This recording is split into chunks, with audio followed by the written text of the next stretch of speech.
Kudus mengurapi kami Tuhan. Urapi kami Tuhan untuk mendengarkan firman-Mu dengan kuasa Roh Kudus itu. Mengalirlah kuasa Roh Kudus, mengalirlah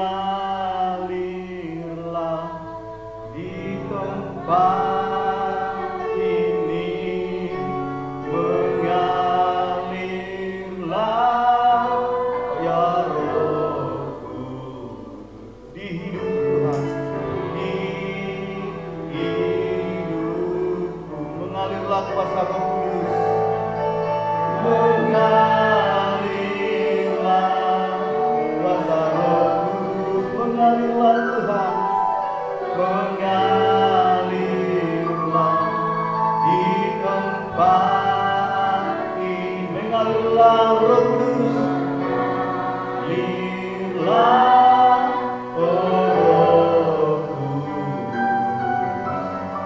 di hidupku.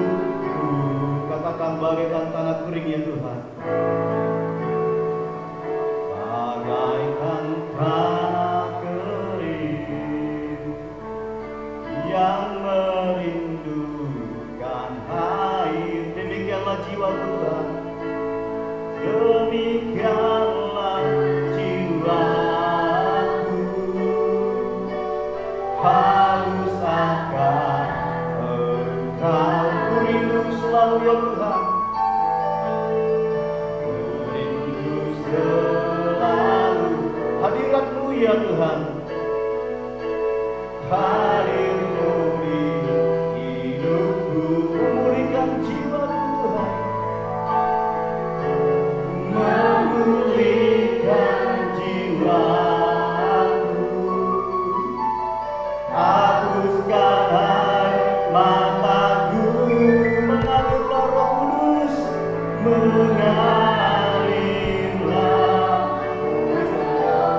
mengalirlah Roh Kudus di tempat ini, mengalirlah di tempat ini, mengalir kuasa-Mu Tuhan, lirlah oh Roh Kudus, pulihkan Tuhan, pulihkan. Sekali lagi kita katakan mengalirlah kuasa Roh Kudus.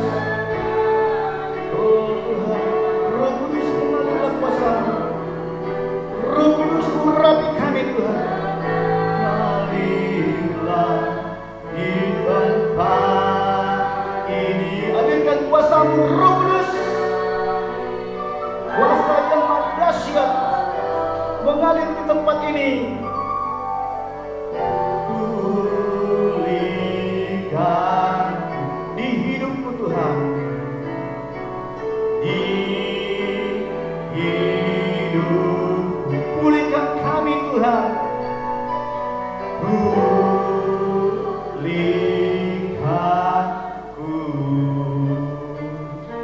Ini doa kami Tuhan pada pagi hari yang indah ini, agar Engkau mencurahkan kuasa Roh Kudus-Mu Tuhan, mengurapi setiap kami Tuhan Yesus, hamba-hamba-Mu dan anak-anak-Mu Tuhan, jemaat Tuhan di tempat ini, untuk mendengarkan firman-Mu Tuhan Yesus. Biarlah kuasa Roh Kudus-Mu, Roh yang maha dahsyat itu, mengurapi telinga kami, mengurapi hati dan pikiran kami, sehingga kami tertuju hanya kepada firman-Mu Tuhan, di dalam nama Yesus Kristus, di dalam nama Yesus.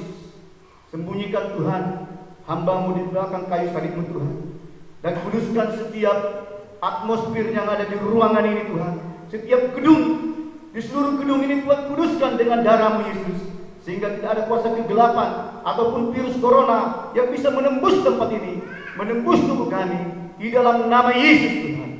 Terima kasih Tuhan, terima kasih buat hadirat-Mu Tuhan. Bapa, berkati ibadah kami pagi hari ini, urapi Tuhan untuk kemuliaan bagi nama Yesus. Dan kami Tuhan mau belajar akan kebenaran firman-Mu. Di dalam nama Yesus kami siap untuk mendengarkan firman Tuhan. Kita yang siap, kita katakan bersama-sama, haleluya, amin. Tuhan memberkati Bapak Ibu. Salam Bapak Ibu. Salam saudara-saudara, puji Tuhan, haleluya. Ini adalah hari Minggu, hari yang spesial bagi Indonesia secara khusus. Karena hari ini, hari Minggu, kita bisa beribadah tempat ini Bapak Ibu. Dan kebetulan ini adalah hari raya bagi saudara-saudara kita, sepupu kita kaum Kedar, di mana kita tinggal tidak lepas dari tetangga kita.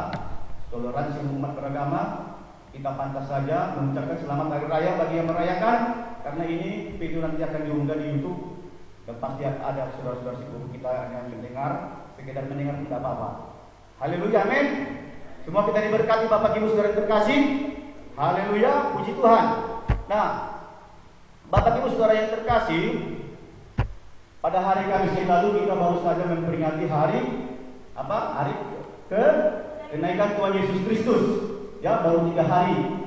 Dan oleh karena itu Bapak Ibu saudara terkasih, belum basi suasana hari kenaikan Tuhan Yesus Kristus.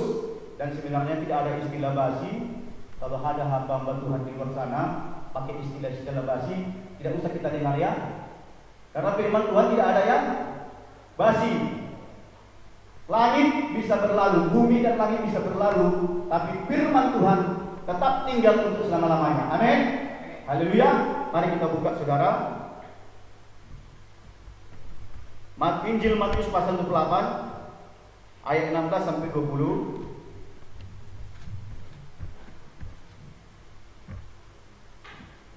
Buka Alkitab saudara, Bapak Ibu, saudara yang terkasih. Injil Matius pasal 28 ayat 16 sampai dengan ayat 20.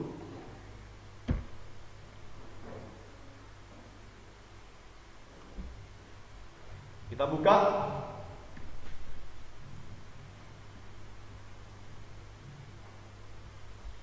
Matius 28 ayat 16 sampai dengan ayat 20. Kita baca bersama-sama 1, 2, 3. Langsung ayat 16. 1, 2, 3 ya. Dan ke-11 murid itu berangkat ke Galilea, ke bukit yang telah ditunjukkan Yesus kepada mereka. Ketika melihat dia, mereka menyembahnya. Tetapi beberapa orang ragu-ragu. Yesus mendekati mereka dan berkata kepadaku, telah diberikan segala kuasa di surga.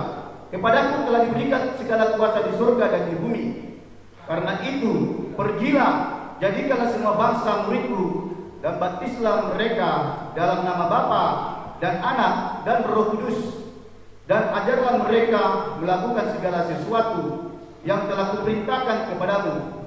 Dan ketahuilah, aku menyertai kamu senantiasa sampai kepada akhir zaman. Haleluya Bapak Ibu. Tuhan memberkati firman Tuhan. Nah, saudara yang terkasih dalam nama Yesus Kristus, Lembaga Alkitab Indonesia memberikan judul perikop di atas, yaitu perintah untuk memberitakan Injil.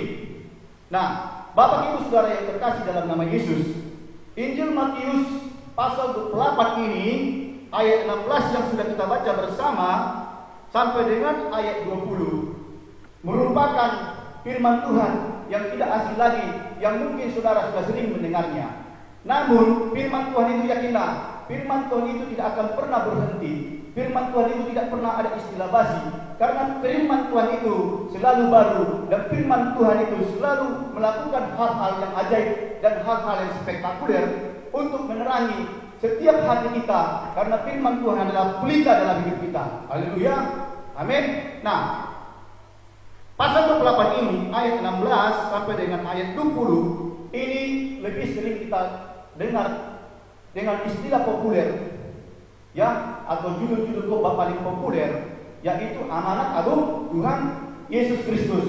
Nah, seluruh gereja di dunia Bapak Ibu, seluruh gereja di dunia ini, baik gereja karismatik, Katolik, Protestan, memberikan, ya, tema yang secara pasti atau tema yang sudah populer, ya, dari abad ke abad, bahwa dikatakan amanat agung Tuhan Yesus Kristus. Bapak Ibu saudara terkasih,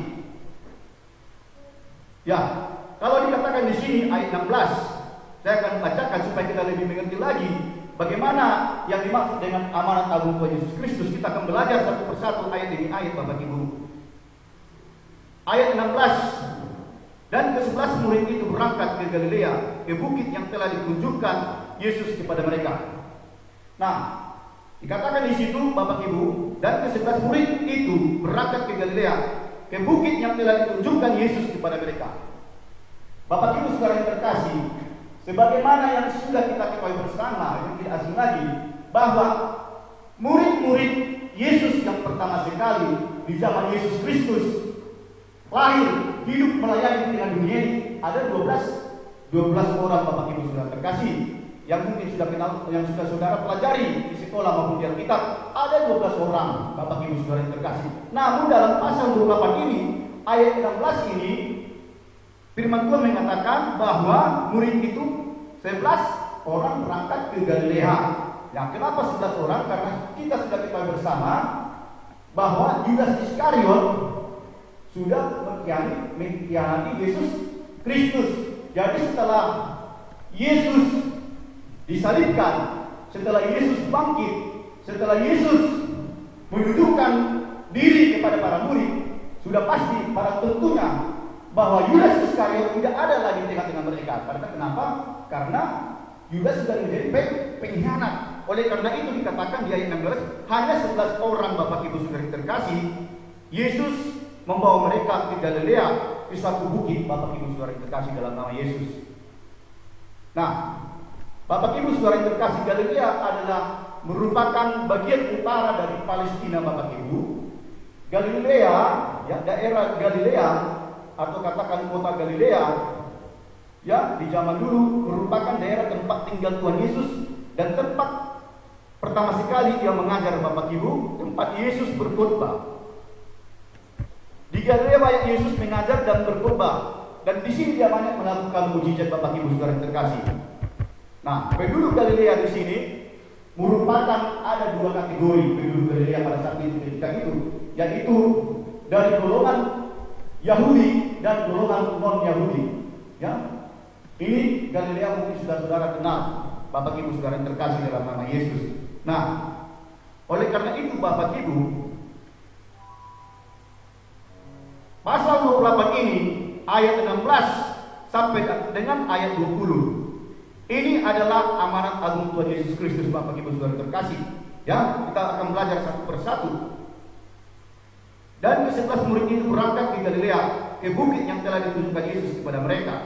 Ketika melihat dia, mereka menyembahnya, tetapi beberapa orang ragu-ragu.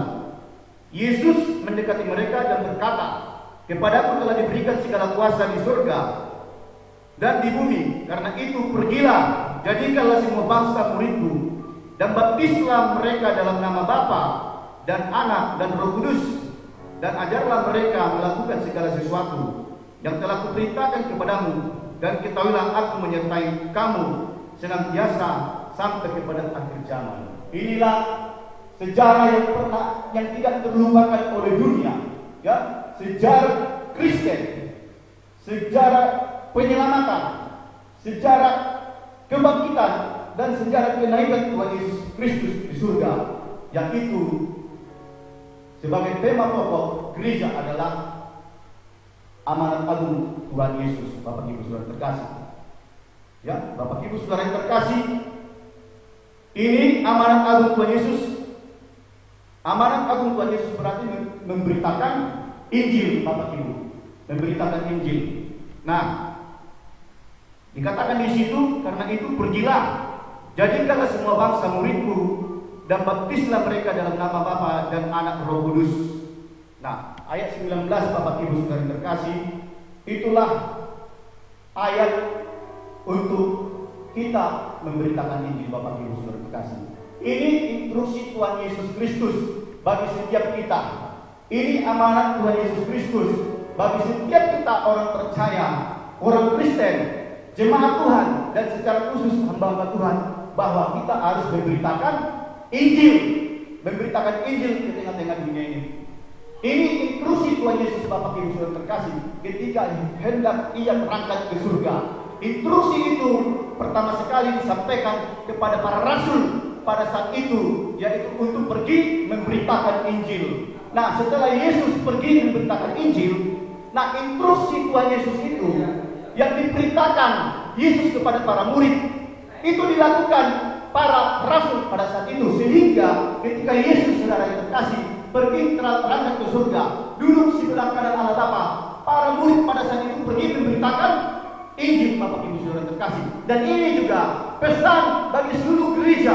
Ini merupakan amanat agung bagi seluruh gereja. Ini merupakan instruksi Tuhan Yesus bagi seluruh gereja, bagi seluruh jemaat, secara khusus bagi seluruh hamba Tuhan, supaya kita pergi memberitakan Injil, dimulai dari Samaria sampai ke seluruh dunia, Bapak Ibu Saudara terkasih.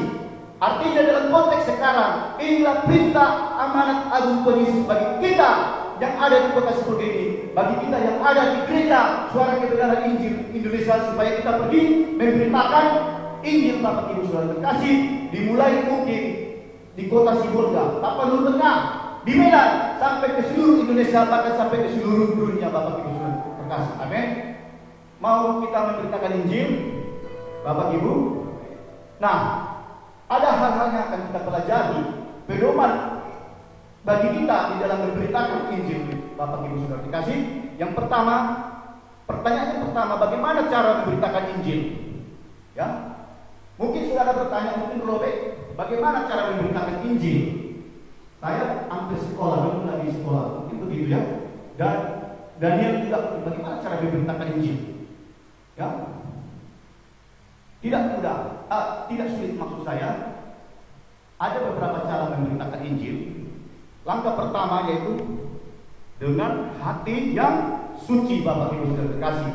Dengan hati yang suci. Ini langkah pertama, pedoman bagi setiap kita untuk memberitakan Injil, yaitu dengan cara langkah pertama, yaitu dengan hati yang suci, Bapak Ibu Saudara terkasih. Ya, hati yang suci ini perlu karena Matius 5 ayat 8 berkata, berbahagialah orang yang suci hatinya, karena dia akan melihat Allah. Mari kita buka dulu, buka Robert Alkitab saudara. Coba buka Matius 5 ayat 8. Kita akan belajar satu persatu.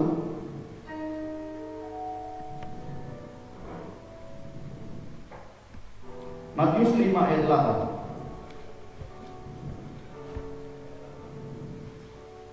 Matius 5 ayat yang ke-8.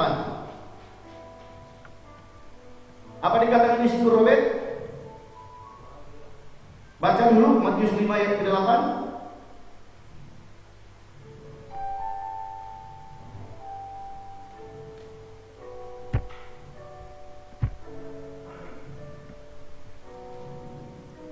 Ya, sudah dapat, Robert. Dalam perjanjian baru, ini Injil yang paling mula-mula. Baca Matius 5 ayat 8. Buat agak keras. Siapa yang bisa membaca? Pak. Ya. Ya, saya bacakan sekali lagi. Berbahagialah orang yang suci hatinya, karena mereka akan melihat Allah.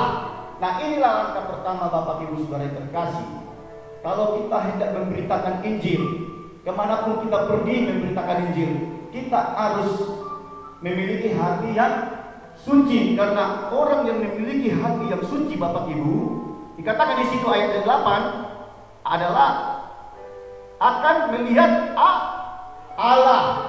Yang dimaksud di sini melihat Allah, Bapak Ibu, ada dua pengertian yang saya pahami, yaitu melihat Allah secara langsung, yaitu nanti ketika saudara sudah pergi dari dunia ini, ketika saudara sudah dipanggil Tuhan, ketika saudara selama hidup saudara sudah menerima Yesus Kristus, sudah berbuat baik, ketika Anda pergi meninggalkan dunia ini dipanggil Tuhan, maka Anda akan berjumpa dengan Allah.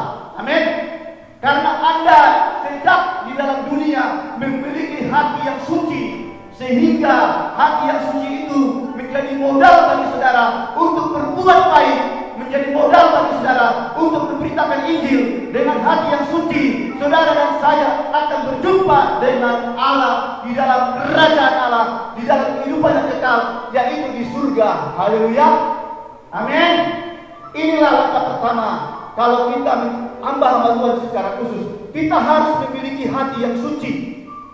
Ya, Kita harus memiliki hati yang suci di hadapan Tuhan. Hati yang suci atau hati yang bersih di hadapan Tuhan. Hati yang suci, tidak memiliki hati yang dengki kepada orang.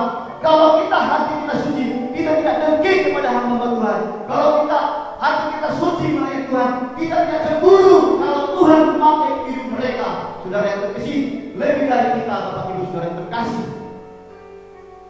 bukankah banyak hamba Tuhan sadar atau tidak sadar kalau banyak hamba Tuhan sekarang memberitakan Injil, baik dia sebagai penginjil, baik sebagai gembala sidang, tidak lagi memiliki hati yang suci. Bapak Ibu Saudara terkasih, coba kalau Anda perhatikan, ya, kalau Anda dengar televisi, ya, kalau Anda melihat ada kesempatan buka di YouTube, banyak pendeta-pendeta saat ini di akhir zaman ini, banyak para pengkhotbah, para pendeta, para gembala tidak lagi memiliki hati yang suci di hadapan Tuhan, tidak lagi memberitakan Injil dengan hati yang suci, tidak lagi memberitakan Injil dengan Injil yang benar.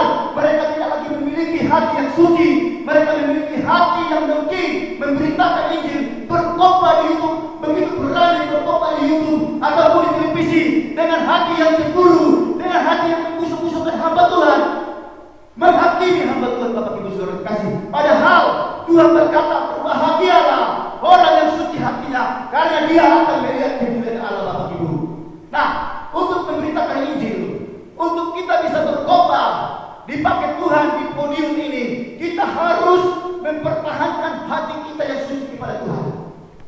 Coba perhatikan Bapak Ibu, saya dalam beberapa hari-hari ini setelah virus corona, saya memiliki kesempatan untuk memperhatikan, walaupun saya hanya seleksi khotbah-khotbah di YouTube, banyak hamba Tuhan tidak lagi berkhotbah dengan yang benar-benar, tidak memiliki motivasi yang benar. Ya, ada pengkhotbah yang kerjanya selalu mencari kelemahan para pendeta. Ada pengkhotbah di YouTube, kalau saudara lihat, selalu mencari di mana kesalahan pendeta ini, di mana kata-katanya yang salah.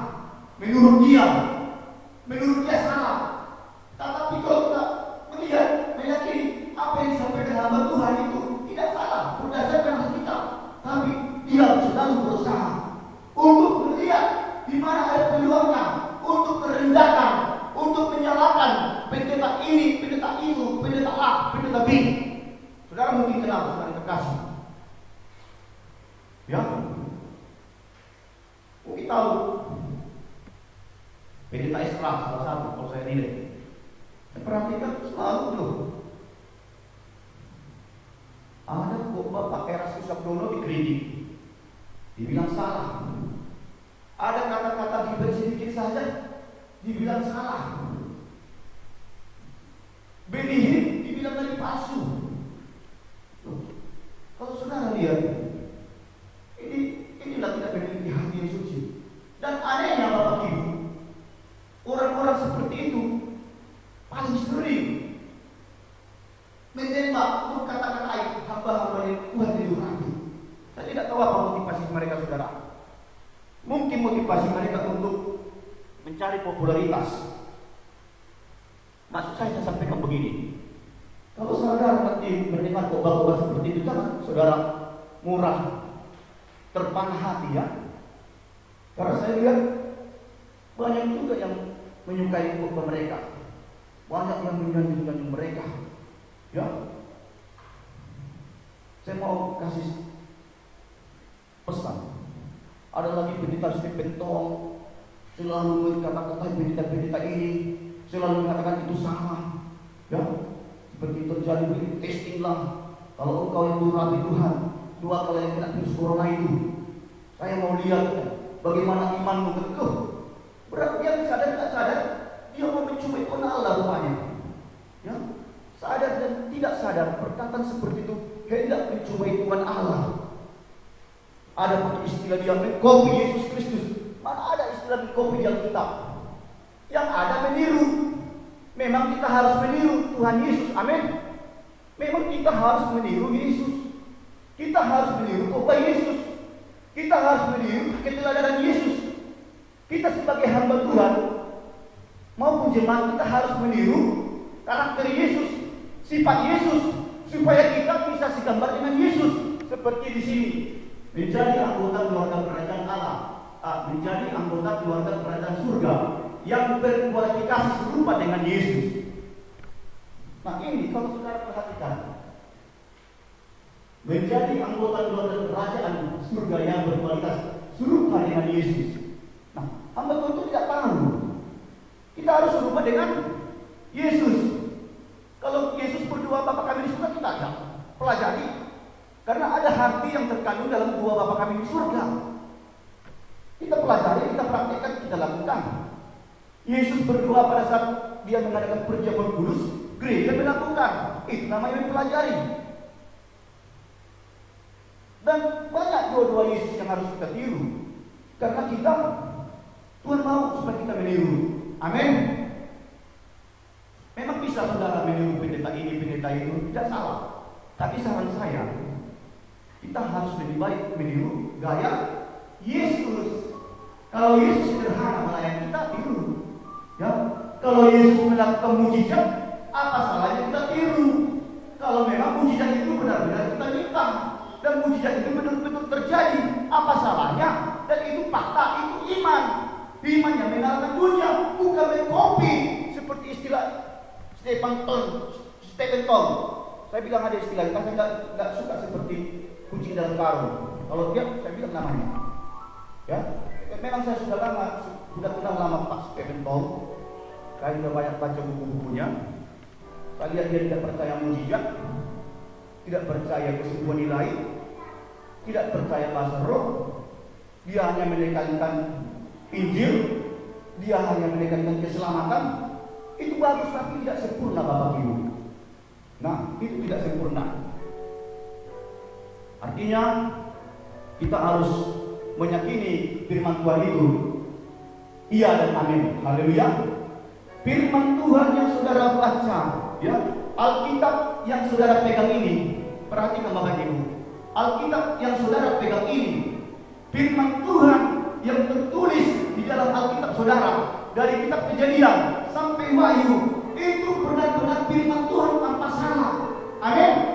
Tidak ada kesalahan di dalam Alkitab ini, saudara yang terkasih. Kalau ada orang pakar mengatakan ada yang salah, tidak ada. Ini firman Tuhan murni, firman Tuhan 100% Bapak Ibu. Tidak ada yang salah. Dan firman Tuhan ini, Alkitab ini harus kita imani 100% mutlak. Ini adalah firman Tuhan Bapak Ibu saudara terkasih. Ini adalah perkataan Tuhan. Dari mulai penciptaan alam semesta, dimulai dari kisah Adam, dimulai dari kisah Nabi Nuh, sampai kisah kepada Yesus Kristus, sampai nubuatan Yohanes yang diterimanya di Patmos, itu benar-benar firman Tuhan. Ya, ini benar-benar firman Tuhan. Kalau saudara bertanya mungkin, bagaimana bisa tertulis manusia? Bisa. Seperti ada tukang becak bilang saya, ini pengen dibuat manusia. Dibuat manusia tapi diilhami oleh Roh Kudus. Tidak ada salah, tidak ada yang salah. Apa salah? Tidak mungkin Tuhan salah. Tidak mungkin Tuhan tidak bisa pakai para hamba Tuhan saat itu, para nabi, untuk menulis Alkitab ini, para rasul untuk menulis Alkitab ini yang menjadi firman Tuhan. Tidak mungkin ada kesalahan Bapak Ibu. Saya mau mengatakan tidak mungkin ada kesalahan. Karena Tuhan saja sanggup menciptakan langit yang begitu besar, langit yang begitu tinggi, langit yang begitu dahsyat. Tuhan sanggup menciptakan miliaran bintang-bintang. Tuhan sanggup menciptakan matahari dan bumi. Terlebih firman Tuhan bisa diilhami Roh Kudus. Hamba-hamba Tuhan bisa dipakai Roh Kudus untuk menulis Alkitab ini yang saudara kenal sebagai firman Tuhan Bapak Ibu. Tidak ada yang salah iman di Bapak Ibu. Firman Tuhan ini tidak ada yang salah. Dan ini harus diterapkan setiap gereja. Kita harus mengakui semua ini adalah firman Tuhan Bapak Ibu saudara terkasih. Memang kenyataannya gereja berbeda-beda.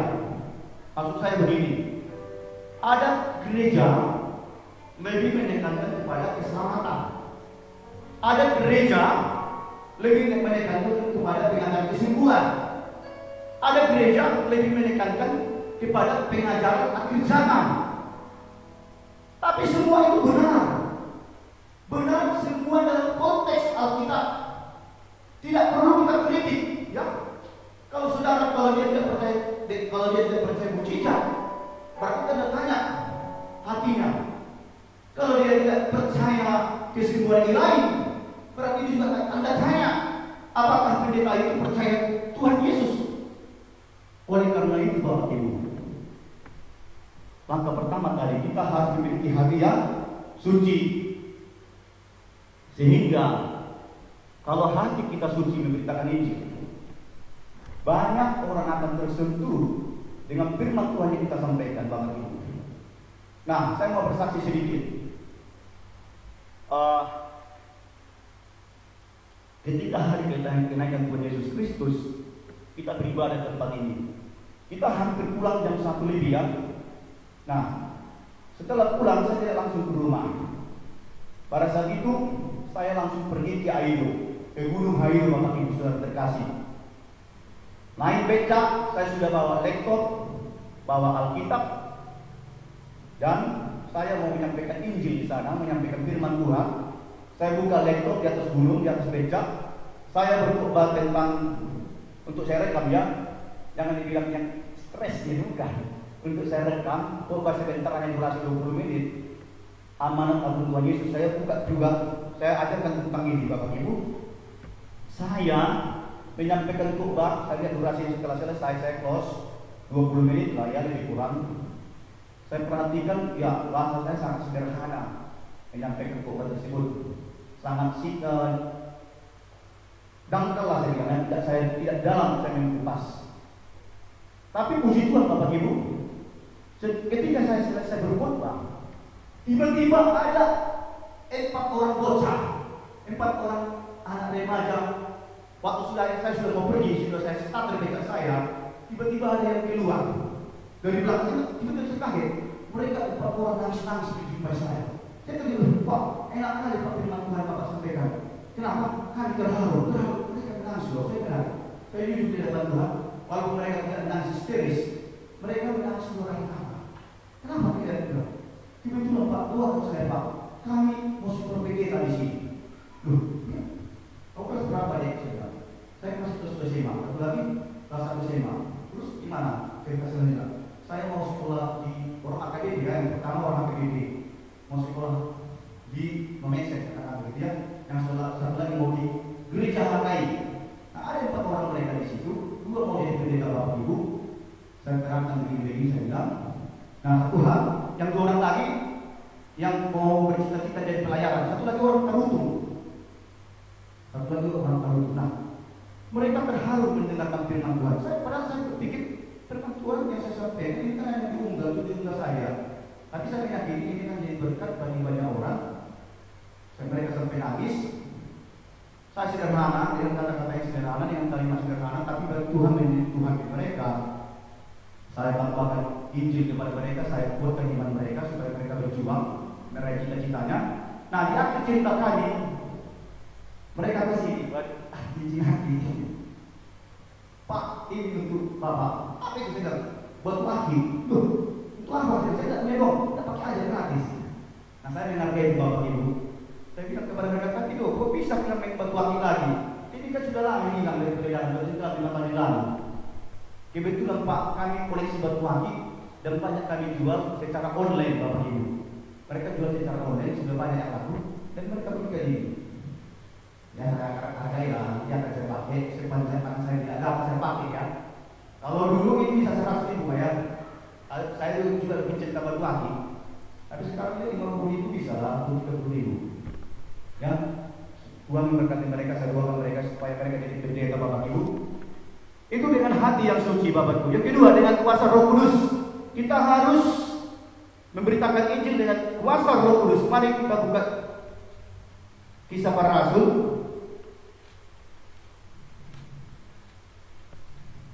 Buka Kisah Para Rasul 1 ayat 8, Bapak Ibu. Coba dari baca.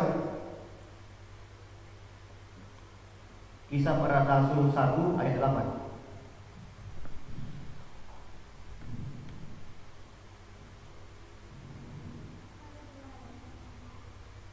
Kisah Rasul yang pertama atau pasal pertama ayat 8, coba baca. Ini merupakan sikap kita yang kedua. Ya, coba baca dalam Perjanjian Baru. Atau baca dari apa saja biar cepat, dari televisi.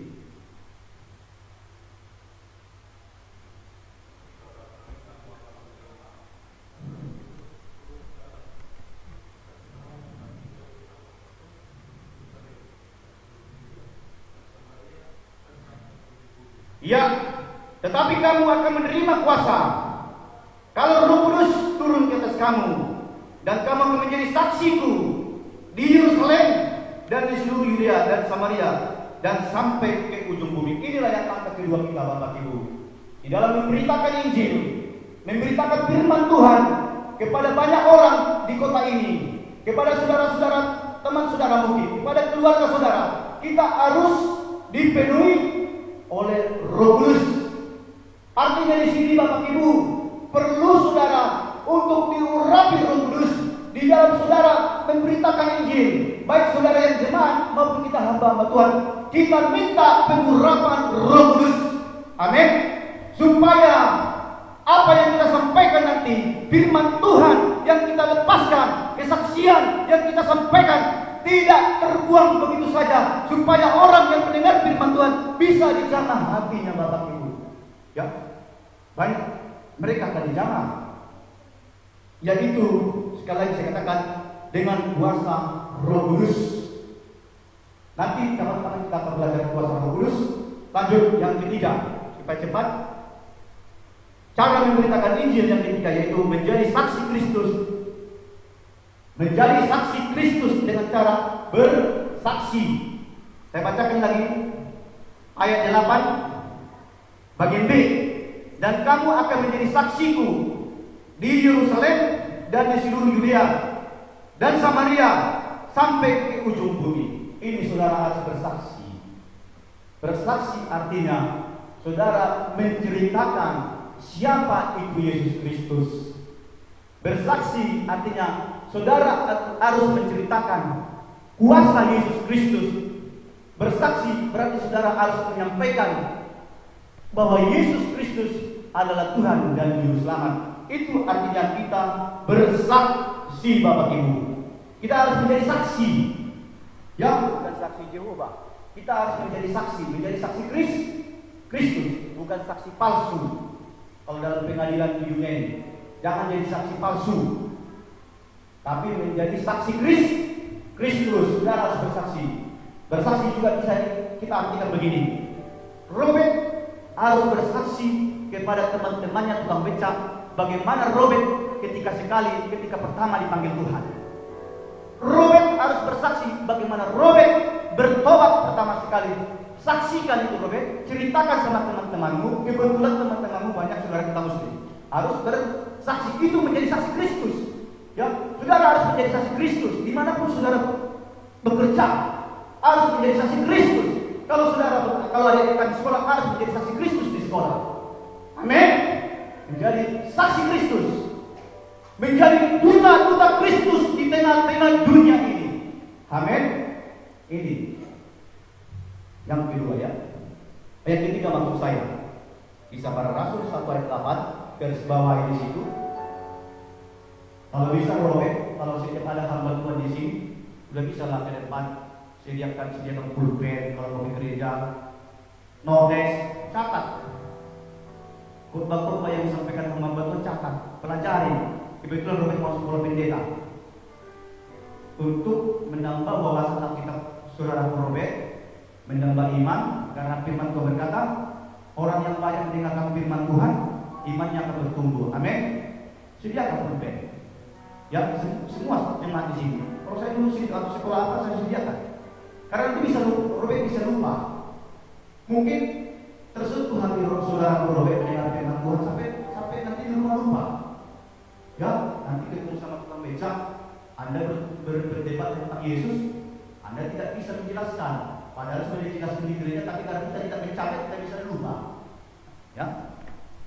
Lanjut ke Bapak Ibu. Nah, Tadi sudah kita mengerti bagaimana dalam memberitakan Injil itu ada 3 kali. Yang kedua, sasaran Injil atau goal Injil itu sendiri, yaitu yang pertama, agar banyak orang memperoleh keselamatan dalam kuasa Tuhan Yesus Kristus. Nah, sasaran kita di dalam memberitakan Injil, agar banyak orang memperoleh keselamatan di dalam Tuhan Yesus Kristus. Karena tadi dalam Kisah Para Rasul 1 ayat 8, kita disuruh Yesus memberitakan Injil sampai ke seluruh dunia. Ini tugas kita. Mungkin sekarang susah ya, kalau kita harus memberitakan Injil sampai ke seluruh dunia, perkara besar mungkin ya. Mungkin kita berpikir bagaimana ongkos ke sana kalau ke Korea, bagaimana ongkos ke sana kalau mau ke Afrika.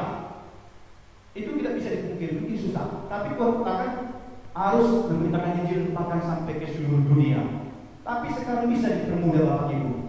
Di dalam zaman sekarang, di dalam kecanggihan teknologi yang sudah Tuhan sediakan di dunia ini, kita bisa memberitakan Injil sampai ke seluruh dunia. Amin. Contohnya untuk Bapak Pendeta Noa, sudah ada saya masukkan di YouTube. Percayalah, ada saja yang orang yang membuka di Jakarta, ya. Ada orang yang di sini buka nonton di YouTube. Tapi harapan kita kalau jangan desain nonton sampai habis. Percayalah, ada saja yang orang yang membuka di Korea. Kok Pak Pendeta Noa, itulah kita memberitakan Injil sampai ke seluruh dunia. Kenapa saya bilang ada dasarnya di orang yang mendengar khotbah di Korea? Karena saya juga ada khotbah pendeta Korea, saya tonton di YouTube. Berarti begitu jauh ya dari Korea, dari negara Korea pendeta berkhotbah, bisa saya dengar di Sibolga di Indonesia. Karena ada YouTube. Itulah memberitakan Injil sampai ke seluruh dunia. Seperti tadi saya katakan, dengan hati yang suci. Kita tidak mencari kebenaran di sini Bapak Ibu. Kita buang itu kata-kata miring dari iblis. Kita menyampaikan kebenaran bukan untuk kebenaran, tapi harus murni dari hati kita. Amin. Memang ada potensi ya. Memang ada potensi. Bisa saja ada potensi bagi hamba Tuhan untuk berkhotbah di YouTube atau di televisi. Berpotensi bisa saja untuk sombong. Itu banyak, tapi kita akan selalu jaga hati. Kita harus memiliki motivasi. Kita menyampaikan firman Tuhan di sana sini, termasuk di YouTube atau di televisi, supaya banyak orang diselamatkan Yesus Kristus. Ini demi Injil, ya. Kita memberitakan firman Tuhan. Ini demi Injil, demi Injil kerajaan Tuhan, demi keselamatan jiwa-jiwa. Karena jiwa-jiwa sangat berharga di mata Tuhan, Bapak Ibu. Satu jiwa sangat berharga di mata Tuhan. Terlebih kalau banyak orang diselamatkan, menerima Yesus Kristus. Ketika kita menyampaikan Injil itu dengan hati yang murni, akan banyak yang diselamatkan Tuhan Yesus. Akan banyak orang yang percaya kepada Yesus Kristus dan diselamatkan lewat pemberitaan Injil kita. Karena Injil adalah kekuatan Allah. Injil adalah senjata Allah yang dahsyat, Bapak Ibu. Amin. Oleh karena itu, kita tidak bisa menodai Injil itu, Bapak Ibu. Kalau kita berkhotbah membusukkan berita itu, kita tanpa sadar atau sadar sudah menodai Alkitab itu, sudah menodai firman Tuhan. Amin. Karena di dalam pemberitaan Injil tidak ada persaingan di sini, Bapak Ibu. Di dalam pemberitaan Injil tidak ada iri dengki. Karena Injil itu gereja atau podium ini, Bapak Ibu, bukan tempat persaingan, bukan seperti restoran. Kalau mungkin di gereja, mungkin saudara sudah kenal. Ini bukan mau berbuat sekilas saja. Supaya kita berubah semua di sini. Ada pendeta hanya pakai mimbar ini untuk mimbarnya. Itulah yang saya bilang. Itulah yang tidak memberitakan Injil dari hati yang suci. Ya seperti bilang Pak Noah, merasa dia yang dipakai Tuhan. Padahal ada rekan-rekannya yang STH yang sudah lama melayani tidak pernah diberi kesempatan. Itu namanya politik dalam gereja. Apa namanya? Politik dalam gereja. Sadar tidak sadar, ada bahasa pendeta seperti itu. Pernah berkhotbah saya dengar, melayani Tuhan bukan harus di mimbar ini katanya. Oh, saya langsung nangkap. Bukan harus di mimbar ini. Berarti ini pasal politik supaya mimbar ini tidak dikasih kepada orang, supaya mikrofon ini tidak dikasih kepada Tuhan, supaya kepada orang sukses, supaya loudspeaker ini tidak dikasih untuk Tuhan untuk menyampaikan firman Tuhan. Artinya podium ini, mikrofon ini hanya Dia yang berkuasa. Itu yang saya maksud memberitakan Injil, bukan lagi dengan hati yang suci, tetapi dengan politik dunia yang harus kita tinggalkan, Bapak Ibu Saudara terkasih. Amin. Saya bersyukur kepada Bapak Pendeta Noah. Begitu cemerlang dijadwal semua kita yang bisa dipakai Tuhan, yang mau dipakai Tuhan. Dan saya memang sudah banyak mengikuti gereja-gereja Bapak Ibu. Di gereja PKI, saya juga pernah gereja di Medan. Saya lihat pendeta itu bukan dia saja berkhotbah. Di gereja di Medan Pelajar itu dijadwal. Bisa dipakai dari luar, dijadwal, bisa dari rekan-rekannya, para staf-stafnya. Terlebih di gereja AKBP ada penjadwalan orang yang berkhotbah. Hari Minggu ini pendeta, minggu depan perhanger, minggu depan sintua juga banyak, dan seluruh sintua itu dijadwal. Itu namanya kita melaksanakan amanat agung Tuhan Yesus. Kita melakukan instruksi Tuhan Yesus, yaitu untuk memberitakan Injil dengan hati yang suci. Amin. Supaya kita berubah, supaya kita semua diselamatkan. Haleluya. Kita buang politik kita. Haleluya. Politik tidak dipakai di gereja. Perlu saya sampaikan, gereja tidak memerlukan politik. Gereja hanya memerlukan firman Tuhan. Gereja memerlukan mujizat Tuhan, supaya banyak orang diselamatkan. Gereja tidak butuh politik dunia. Tetapi gereja harus berdampak bagi dunia. Amin. Firman Tuhan yang disampaikan harus berdampak bagi dunia, bagi jiwa-jiwa, agar banyak orang percaya kepada Yesus Kristus dan menerima Yesus dan akan diselamatkan. Amin. Itulah yang saya maksud, Bapak Ibu Saudara terkasih, supaya banyak orang, apa di sini dikatakan, memperoleh keselamatan dalam kuasa Tuhan Yesus melalui Injil, karena Injil adalah kekuatan Allah. Jadi kita coba buka Roma 1 ayat 16.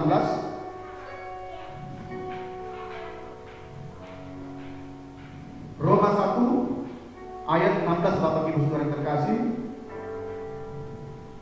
Coba Roma 1 ayat 16. Kita baca bersama-sama 1, 2, 3 ya. Sebab aku mempunyai keyakinan yang pokok dalam Injil, karena Injil adalah kekuatan Allah yang menyelamatkan setiap orang yang percaya. Pertama-tama orang Yahudi, tapi juga orang Yunani. Ya, sebab aku mempunyai keyakinan, ini kata Paulus, bahwa Injil adalah kekuatan Allah yang menyelamatkan setiap orang percaya. Seperti berikut di atas, Injil itu adalah kekuatan Allah. Bapak Ibu Saudara terkasih dalam nama Yesus. Maka agar banyak orang diselamatkan di dalam pemberitaan Injil kita, banyak orang diselamatkan di dalam kuasa Tuhan Yesus, di dalam kekuatan Injil Tuhan. Karena Injil, firman Tuhan adalah nafas Allah sendiri. Firman Tuhan adalah Yesus sendiri. Firman Tuhan itu adalah Allah sendiri, ya, mewakili Allah di tengah-tengah dunia ini. Firman Tuhan adalah perkataan Allah di dalam dunia ini, di dalam gereja Tuhan. Dan Injil itu, firman Tuhan, akan menyelamatkan banyak orang yang percaya kepada Yesus. Amin. Haleluya, Bapak Ibu. Nah, yang kedua, memberikan diri untuk dibaptis. Ini sasaran yang kedua. Kalau kita memberikan Injil, menjadi goal kita nanti memberikan diri untuk dibaptis, agar banyak setelah orang menerima Injil, orang diselamatkan, kita percaya, memberikan diri untuk dibaptis. Saya mau bertanya, siapa yang sudah dibaptis selam? Ada 2 baptisan di sini yang saya maksudkan. Pertama, baptisan selam, yang kedua baptisan Roh Kudus. Nah, saya izinkan saya bertanya, siapa di antara kita, di antara saudara yang belum dibaptis selam? Coba tunjuk tangan. Siapa nama adik? Siapa? Dewi. Robert? Sampai di mana mimpinya? Sudah dibaptis selam? Belum ya? Daniel? Belum. Pak Sonan Pardede udah dibaptis selam? Udah. Pak Osi sudah dibaptis Islam. Udah. Jadi bagus. Kita setelah kita menerima Yesus, setelah kita minta ampun kepada Tuhan, kita lahir baru, kita harus menyerahkan diri untuk dibaptis. Imani saudara, minta nanti kepada Tuhan. Kalau nanti gereja melakukan baptisan Islam, saudara harus siap. Amin. Nanti kita akan belajar baptis Islam. Baptis Islam itu perlu, karena ketika saudara dibaptis Islam, saudara akan menenggelamkan dosa-dosa saudara yang lama. Amin. Bukan hanya sekedar istilah baptis Islam. Baptis Islam berarti ada kuasa di situ. Yesus sendiri ketika berumur 30 tahun, dia menyerahkan dirinya untuk dibaptis Islam oleh Yohanes Pembaptis. Terlebih saudara, terlebih kita, mari serahkan diri nanti dibaptis, supaya kita bisa meninggalkan dosa kita yang lama, dan kita dibangkitkan, bangkit dalam kehidupan yang baru. Di dunia ini kita menjadi lahir baru. Amin. Ini tantangan iman saudara. Saya tahun 2002 dibaptis Islam. Walaupun dulu orang tua saya mengkritik, menantang, masuk neraka kau nanti katanya. 2 kali kau dibaptis. Saudara, ini kita dibaptis Islam. Tidak ada istilah kali dua kali dibaptis. Kalau yang lama itu namanya tarjid, penyerahan anak. Nah, kalau ini kita dibaptis sebagaimana Yesus dibaptis. Amin. Itu yang menjadi goal kita yang kedua, yaitu agar orang memberikan diri untuk dibaptis. Kemudian Anda akan mendapatkan baptisan Roh Kudus. Ketika Anda mendapatkan baptisan Roh Kudus, Anda akan bisa berkata-kata dalam bahasa roh, berkata dalam bahasa lidah. Ini perlu nanti saudara terima dan minta kepada Tuhan, supaya saudara memiliki kuasa untuk mengalahkan dosa di dunia ini. Amin. Supaya saudara bisa dipakai Tuhan luar biasa. Nanti saudara akan berbahasa roh, tapi harus betul-betul dari bahasa roh yang murni, ya. Bukan nanti jadi dibikin-bikin, bukan. Maksud saya bukan. Sebagaimana yang sudah dijelaskan Paulus, kapan-kapan kita akan ajarkan, saudara akan terima itu. Itu menjadi goal kita. Yang kedua, yang ketiga, menjadi goal yang ketiga dalam sasaran kita memberitakan Injil. Yang ini yang terakhir, menjadikan mereka murid Tuhan Yesus, Bapak Ibu.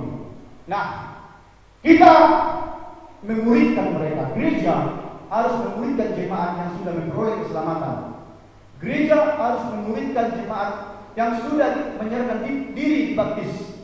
Gereja harus memuridkan jemaat yang sudah mendapatkan baptisan Roh Kudus. Karena ketika saudara mendapatkan baptisan Roh Kudus, tidak sampai ke situ saja, tidak cukup hanya di situ saja. Saudara harus dimuridkan. Amin. Amin, Robert. Makanya Robert jangan menarik lama-lama, ya. Jadi ngantuk, ya. Harus dimuridkan. Apa artinya dimuridkan, Bapak Ibu? Kita harus belajar Alkitab lebih dalam lagi, ya. Nanti gereja pembuka itu berdua saja. Gereja pembuka itu pemuridan di gereja ini, istilah yang saya kurang tahu, Pak Pendeta lebih tahu di GSKI apa istilahnya. Kalau dulu di gereja Bekel ada namanya som, nanti Pak Gembala lebih tahu lagi apa yang disamakan dengan som nanti. Mari kita doakan supaya ada pemuridan di gereja kita, supaya kita bertambah, bertumbuh dalam Kristus. Amin. Supaya ketika kita dimuridkan, ketika saudara dimuridkan, kita saudara bertumbuh di dalam Kristus. Haleluya. Itu menjadi goal sasaran kita yang terakhir. Bertumbuh di dalam Kristus. Apa artinya bertumbuh di dalam Kristus? Kita tetap hidup, iman kita tetap hidup, bahkan berkembang, bahkan meningkat dari level 1, level 2 sampai seterusnya. Perhatikan bunga atau pohon. Kalau saudara tanam, kalau bunga yang saudara tanam tetap akan bermawar. Kalau tidak bertumbuh baik, bunga itu akan layu. Ya, pohon yang saudara tanam kalau tidak bertumbuh dengan baik, pohon itu tidak akan menghasilkan buah. Yesus mau saudara berbuah. Buah hanya dapat diperoleh ketika kita bertumbuh di dalam Kristus. Haleluya. Itulah sasaran pemberitaan Injil itu Bapak Ibu Saudara terkasih. Itulah goal dari amanat agung Tuhan Yesus Kristus. Amin. Kita semua dirubahkan Tuhan kalau kita mau. Ini kita belajar sekolah kehidupan seperti yang disampaikan Bapak Pendeta berkali-kali di tempat ini. Sekolah kehidupan. Bagaimana biar kita bisa lulus di dalam sekolah kehidupan itu? Ada tahapan-tahapan yang sudah saya sampaikan, yaitu pertama, kedua, ketiga sudah saya sampaikan. Terima keselamatan, memberi diri dibaptis, menerima Roh Kudus, menjadi murid, ya, seperti para rasul menjadi murid Kristus. Saudara akan bertumbuh. Ini goal saudara, Bapak Ibu Saudara terkasih. Kalau saudara bertumbuh, Anda akan bisa menyalakan dunia ini. Amin. Kalau robek bertumbuh, godaan iblis akan bisa kita lawan. Godaan wanita-wanita malam akan bisa kita lawan. Kalau Pak Perdei bertumbuh, godaan untuk melihat harta akan bisa kita lawan. Godaan untuk mencuri ini akan bisa kita lawan. Di dalam situasi yang sulit seperti ini, virus corona, bisa saja orang berpotensi untuk mencuri. Tapi ketika kita bertumbuh dalam Kristus, kita bisa akan lawan itu godaan mencuri. Amin. Kita lawan godaan bunuh diri. Di Rusunawa perkembangan ada bunuh diri kan? Rusunawa tempat kami bunuh diri. Kenapa bisa bunuh diri? Karena depresi. Kenapa bisa depresi? Karena tidak mengenal Yesus. Itulah contohnya. Ya, siapa saja bisa berpotensi untuk jatuh di dalam dosa kalau kita tidak bertumbuh dalam Kristus. Haleluya. Bertumbuh dalam Kristus. Jadi kesimpulannya Bapak Ibu Saudara terkasih, bahwa kenaikan Yesus Kristus ke surga membuktikan bahwa Yesus Kristus Tuhan adalah Tuhan yang berkuasa atas maut dan berkuasa atas alam semesta. Bapak Ibu, kenaikan Tuhan Yesus Kristus ke surga membuktikan bahwa Yesus adalah Tuhan, membuktikan bahwa Yesus yang berkuasa atas alam maut, Yesus berkuasa atas kematian, Yesus berkuasa atas alam semesta, bahwa Yesus berkuasa atas langit yang dahsyat, langit yang tinggi, matahari yang bersinar. Yesus berkuasa atas miliaran bintang-bintang yang semesta ini, dan Yesus berkuasa atas virus corona yang bahkan sangat terkecil, tidak bisa dipandang oleh kasat mata kita. Tapi ketika Yesus terangkat ke surga, membuktikan Yesus adalah Raja semesta alam. Haleluya. Yesus Kristus adalah Tuhan, Bapak Ibu. Yesus Kristus adalah Tuhan. Sekali lagi saya katakan, Yesus Kristus adalah Tuhan. Yesus Kristus bukan hanya sekedar nabi. Yesus Kristus bukan hanya sekedar putra Allah, tetapi Yesus Kristus adalah Tuhan sendiri. Yesus Kristus adalah Allah yang menyelamatkan manusia, yang berkuasa atas surga dan dunia, berkuasa untuk membawa kita ke dalam kehidupan yang kekal, yaitu surga. Dia menyediakan rumah yang kekal bagi saudara dan saya. Haleluya. Itulah dampak dari kenaikan Tuhan Yesus Kristus, supaya kita menjadi warga kerajaan Allah. Kita beroleh hidup yang kekal selama-lamanya di surga. Haleluya. Kita tutup dalam doa. Amin. Saya bukan marah-marah di sini, Bapak Ibu. Saya sangat shock, sangat berat hati sekali sekarang melayani Tuhan. Haleluya. Itu saya tidak percaya kalau saudara benar-benar hidup di dalam Tuhan. Kalau saudara tiap hari baca firman Tuhan, menyembah Tuhan, berdoa kepada Tuhan, saudara akan mendapatkan hati Roh Kudus, hati yang baru. Mari kita berikan hidup kita memberitakan Injil. Mari kita berdoa, Bapak Ibu. Kita angkat penyembahan kita. Mujizat itu nyata. Dan saya kiri doa saya, Bapak Ibu. Katakan, tak terbatas kuasa-Mu Tuhan. Haleluya. Renungkanlah firman Tuhan yang telah kita dengar bersama. Minta pengertian lebih dalam lagi kepada Roh Kudus untuk memberikan pewahyuan, kuasa inspirasi akan kebenaran firman Tuhan.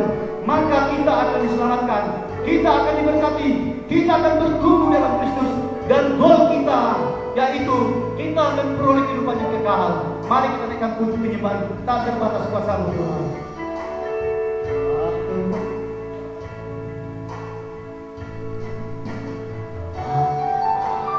Saya mengundang para singer untuk naik mendampingi. Dapat melakukan apa yang kelihatan mustahil bagiku, itu sangat mungkin bagiku. Katakan tak terbatas kuasa Tuhan. Tak terbatas kuasa-Mu Tuhan,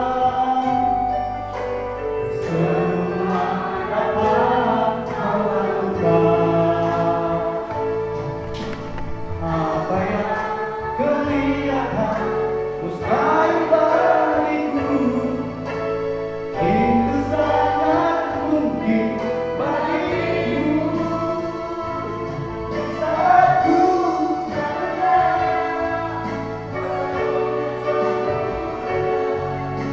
ketika ku percaya mujizat itu nyata, bukan karena kekuatan, namun Roh-Mu ya Tuhan. Ketika ku berdoa, mujizat itu nyata. Di saat ku tak berdaya, kuasa-Mu yang sempurna. Ketika ku percaya, mujizat itu nyata, bukan karena kekuatan, namun Roh-Mu ya Tuhan. Ketika ku berdoa, mujizat itu nyata. Mari kita katakan dari awal, tak terbatas kuasa-Mu Tuhan. Mari kita bangkit berdiri Bapak Ibu. Atas kuasa-Mu Tuhan, mari minta kuasa Tuhan meliputi kita. Semua dapat Kau lakukan. Amin Tuhan. Apa yang kelihatan mustahil bagiku, itu sangat mungkin bagimu. Tak terbatas kuasa-Mu Tuhan. Tak terbatas kuasa-Mu Tuhan, semua dapat Kau lakukan.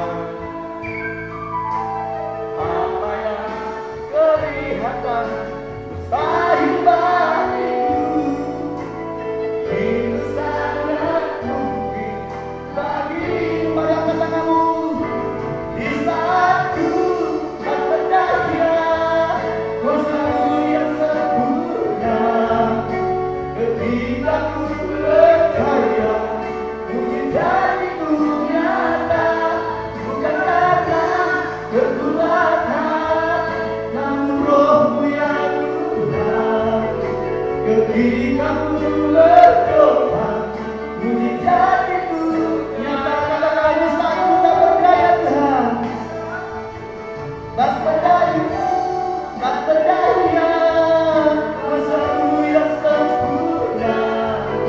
Ketika ku percaya, mujizat itu nyata, bukan karena kekuatan, namun Roh-Mu ya Tuhan.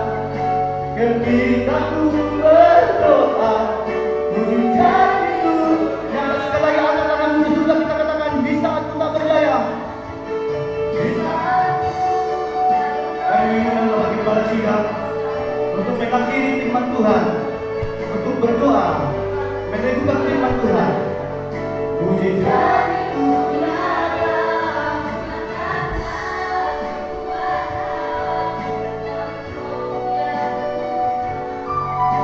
ketika ku berdoa, mujizat itu nyata. Di saat ku tak berdaya, kuasa-Mu yang sempurna. Ketika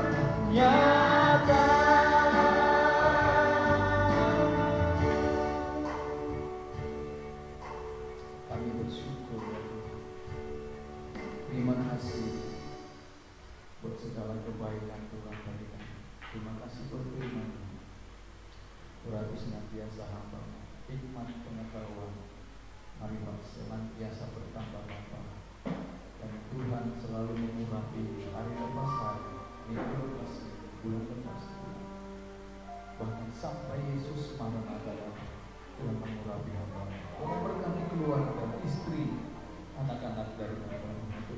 Kami berdoa damai sejahtera yang melampaui semua akal Tuhan menyertai dia senantiasa. Tidak pernah berkekurangan hamba, tidak akan pernah meminta-minta roti anak-anak, tapi Kau Tuhan mencukupkan segala kebutuhan dan keperluan dari hamba. Terima kasih buat umat Tuhan. Kau Kudus tetaplah bersama-sama dengan kami. Kami tahu Kau adalah kekuatan kami. Kami tahu Kau adalah gunung baru kami, perlindungan kami, kota penting kami yang Tuhan. Kami bersyukur jikalau hari ini kami bisa dapat beribadah. Kami berdoa, Bapa, Kau menyertai kami, menyertai gereja, menyertai hamba-hamba-Mu dimanapun mereka berada, menyertai umat Tuhan dimanapun mereka berada. Terima kasih Tuhan. Terpuji nama Tuhan dari kekal sampai kekal selama-lamanya. Yang diberkati bersama-sama dengan saya katakan amin. Silakan duduk. Yesus memberkati. Saudaraku, persembahan yang kedua boleh dijalankan. Dan saudara, kita masih bersyukur ya kita boleh ibadah hari ini.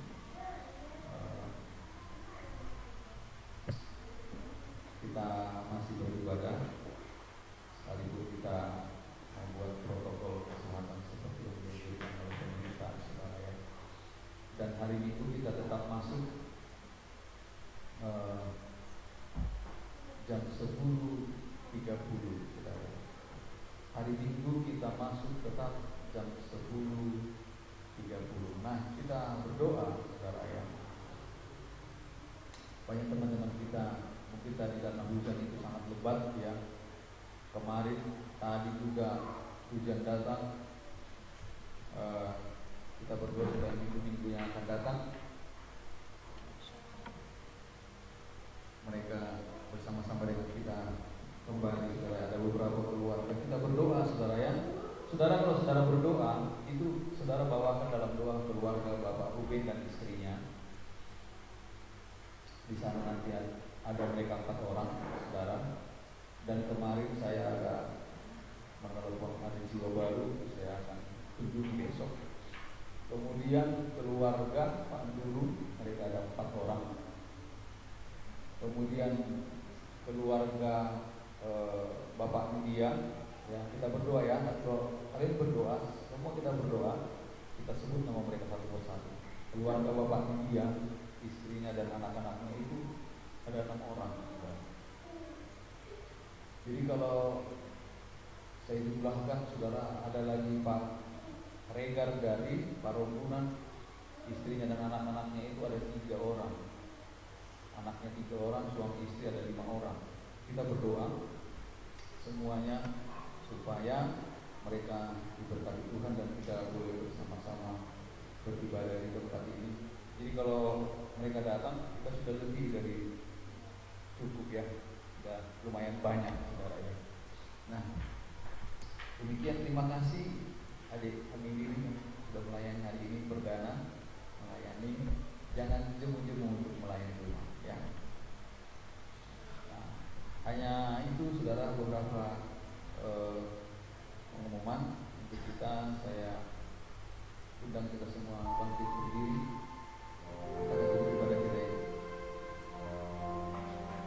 Karya terbesar dalam hidupku, pengorbananku yang selamatkanku, Engkaulah harta yang tak ternilai, yang ku miliki dan ku hargai.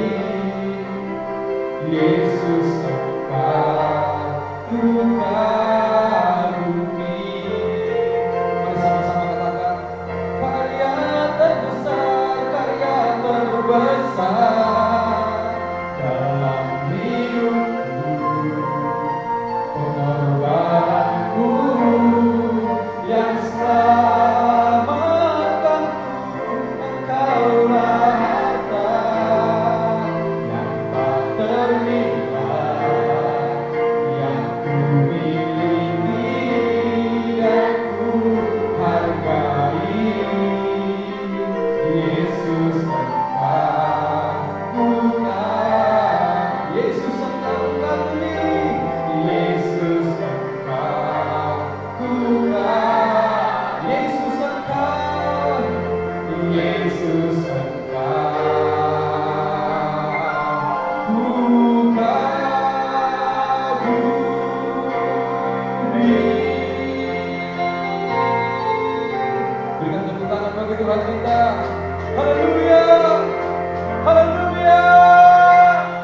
membalasnya. Aku berdoa, Bapa, terkhusus buat adik hamba, aku berdoa buat mereka. Osia, Kau menjaga dia senantiasa. Kau berjaga pasti. Pagari dia dengan senantiasa dengan kasih setia. Setiap doa, pergumulan, pengharapan ya Tuhan. Kami tahu tidak ada satu orang pun yang bersalah di muka bumi. Semua kami adalah orang-orang kudus. Tapi hari ini kami memberanikan diri kami datang kepadamu. Bapa, kuduskan, tarik kembali, rangkul. Karena kami tahu hanya Engkaulah Allah satu-satunya yang paling mengerti kami. Tidak ada yang lain. Berkati istri dan anak-anak, orang tuanya, keluarganya, bahkan keluarga kami masing-masing, orang tua kami, saudara-saudara kami yang lain. Berkati Presiden kami Jokowi, semua staf, menteri-menteri, bahkan sampai ke daerah-daerah terpencil. Kami berdoa, kami bersyukur dengan adanya musibah di bangsa kami dan di semua bangsa-bangsa. Orang mulai memandang dan mencari Tuhan. Buat kami bersyukur Tuhan, kami bersyukur, beri kami kekuatan, kemampuan untuk melewati hal ini. Bertahan, memandang wajah-Mu dan kemuliaan.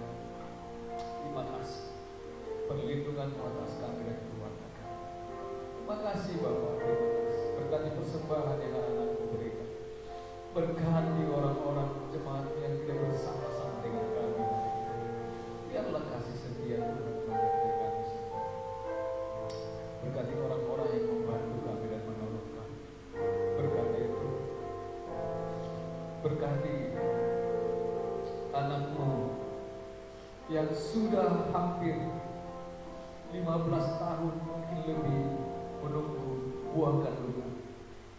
Tapi hamba-Mu mendengar kabar bahwa mereka istrinya sudah mengaku. Bapak, semua terima kasih setiap-Mu ya Tuhan. Kemurahan lebih dari 15 tahun mereka bertahan. Dan Engkaulah Allah satu-satunya yang menjawab doa. Berkati mereka suami istri Tuhan. Teguhkan, lindungi buah kandungan itu. Lindungi, jagai buah kandungan. Sebab itu dari Tuhan. Terima kasih. Usahanya Tuhan berkati. Tuhan berkati usaha. Semua kami Tuhan berkati. Semua umat. Dan sebentar lagi kami akan pulang. Bapak, mari saudaraku, angkat tanganmu, rendahkan hatimu ke tempat di mana dia berada, ke tempat kudus. Pulanglah, biarlah kasih dari Allah, cinta dari anaknya Tuhan Yesus Kristus, dan di dalam persekutuan yang manis bersama dengan Roh-Nya yang akan mengurapi kepalamu, yang akan memberkati kemana kau pergi, yang membuat engkau berhasil kemana kau pergi. Itulah yang akan memberkati engkau, melindungi engkau, menjaga engkau dari hari ini sampai kekal, dan sampai Maranatha datang kembali menjemput kita di awan-awan yang permai. Di dalam nama Tuhan Yesus, sama-sama kita katakan amin.